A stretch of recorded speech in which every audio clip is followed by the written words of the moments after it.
What is up, everyone? I'm Jack Slater, aka the Comic Outlaw. Yeah! Ooh. And we're back with a movie review. Now, I'm going to explain a few things just before I get into the movie. So I don't have to explain to them while I'm explaining the movie. So, there was a launch a little while back. It was called The New 52. And in this 52, they kind of did it like a reboot to certain things, and certain things they kept. It got really confusing. They ended up doing a soft reboot to that soft reboot. So,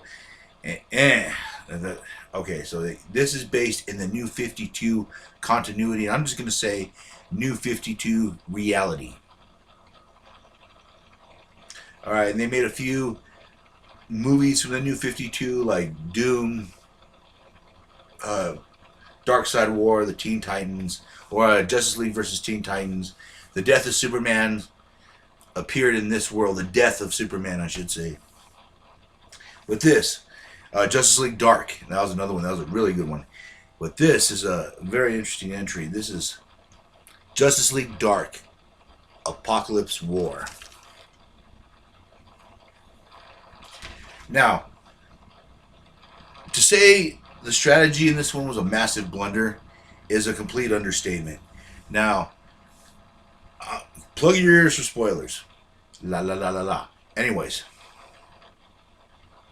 the superheroes get together and they, Superman, everyone, and they think to themselves, well, we're going to all gather together. We're going to all fight as a team, and we're going to go off and we're going to show Darkseid. We're going to give him the 1-2 punch right in his own backyard. And that'll stop the evil do-gooder that'll stop the evil doer for good. And then we'll go have coffee and cake. Yeah, that was exactly the plan. Superman plans to attack Apokolips head on. He gathers the Justice League together, everyone that he could. Constantine is a member at this, but this is very important. Constantine's a member at this point because he's shafting Santana. And who could blame him? Let's be honest about that. Who can blame him about that? But anyways, they all go and fight Darkseid. Now Darkseid, of course, had a plan. Darkseid always has wheels within wheels. Spoilers, everyone, spoilers.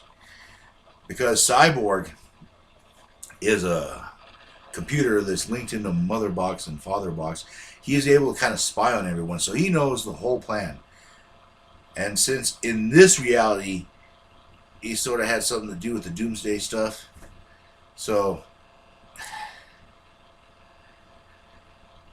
it's just like I have to stop for a minute. It's just like the idiocy of this. They go in their ships, they appear, almighty all, we're gonna win.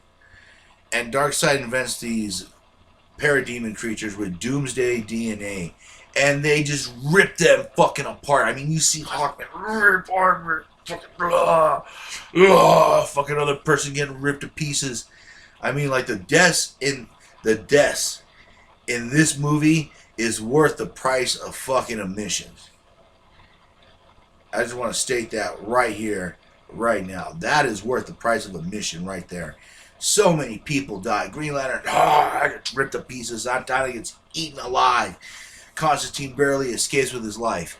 Now, keep in mind, they left the Teen Titans on Earth to guard. Keep that in mind. They took everyone else, and they left the Teen Titans on Earth to safeguard the Earth. Yeah.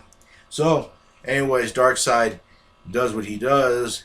He kills a few people. He takes a few people prisoner. He brainwashes Batman, makes him like this evil Apokolips version of Batman, which just looks cool. I mean, this evil Batman, like, he's brainwashed, so he is just a beast. Anyway, Superman gets tattooed with this kryptonite with an S right here, so it lessens his powers, like kryptonite poison. He ends up going back to Earth. By this time, most of the Teen Titans were decimated, save for like Robin and Raven. And yeah, Superman goes back to Earth. They send him back to Earth, you know, since he can't really do anything. They kind of send him to like demoralize everyone else that he was captured. He was tattooed like that, and now he has no power. You gotta love Darkseid. Darkseid has a very unique sense of humor. Anyways, Robin ends up taking over the League of Assassins. They all find Constantine. They decide to do one last shot against Darkseid. Of course, Lex Luthor's in this. He's kind of back and forth. Now, I'm gonna try to stop spoiling it right there, but you got to kind of understand what's going on. I mean, the Justice League just screwed themselves in this situation. Anyways, Apokolips is trying to finish off Earth. It's like a whole thing where everyone's trying to get together for one last shot. And all right, even the bad guys are in this. The Suicide Squad, yes, the Tax Force X movies. Some of them happen in the New 52 as well, and it is just badass to see Lois Lane and Harley Quinn get into a slugfest. Yes, talk about the war to settle the score. Oh, that you see, there's a lot of different scenes in this movie that you will just trip out on. You'll be surprised at, and furthermore, you'll just be like, damn. And it's cool what Darkseid does to people. He turns Cyborg into like a living computer. It's very cool. It's a very messed up end to the New 52. Like it's really the grand finale. But it's worth watching and check out the movie again. Now the reason they call it Justice League Dark is because, well, the story is dark, but Justice League Dark was a series that went on within the New 52 with Constantine, Swamp Thing, Zatanna, like the magical people, the Demon Etrigan. One of my favorite characters. Rise, gone the form of man. Arise, the Demon Etrigan. The Etrigan character is really cool. I enjoyed the hell out of it. He was in the movie a lot, so it's a very interesting dynamic, a very interesting team. It gives you that end of the world scenario, and of course, there's a flashpoint involved, but I'm not gonna tell you when, why, or how. The movie is just fascinating.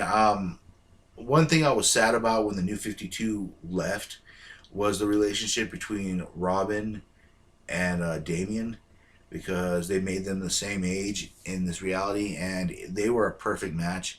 I love the relationship they shared. They balanced each other out really well. That was kind of one of the things I was hoping they would keep and move over, like keep Raven at the age. But when they start something over, they reboot things. New writers get pulled in. But that was one thing that I really liked, the dynamic between Robin and Raven. Very cool. There's a lot of good scenes in this. Yeah, you just don't know who's going to survive, if anyone's going to survive. And that's what actually makes this movie cool. The first time you watch it, you're like, damn, they killed that person. Oh, shit. Like, the first time I watched it, I was like, God damn. I mean, like, if you haven't seen this movie, I'm just giving you broad strokes on it. You'll just trip out. You'll be like, oh, my God. And if you don't like superheroes, you'll be like, woohoo.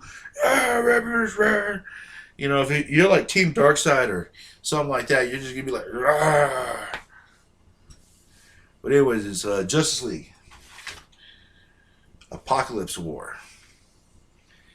Can Constantine, what's left of Superman, because he's sort of like a semi-Superman. Raven, the Demon Etrigan, and Robin.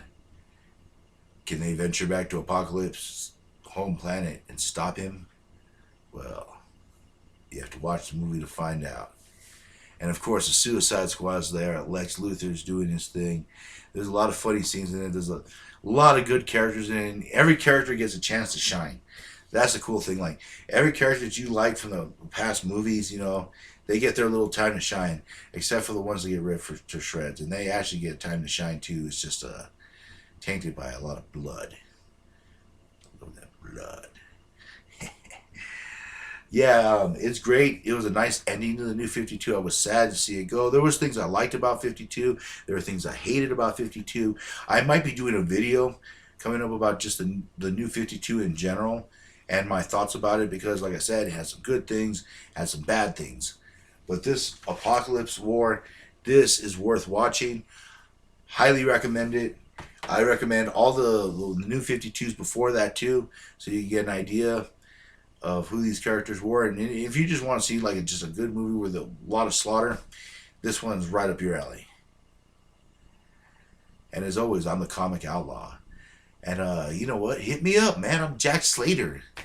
Spread the word, man. The word. Let's get this comic outlaw thing up and running. And as always, I'll catch you on the flip side. Yeah.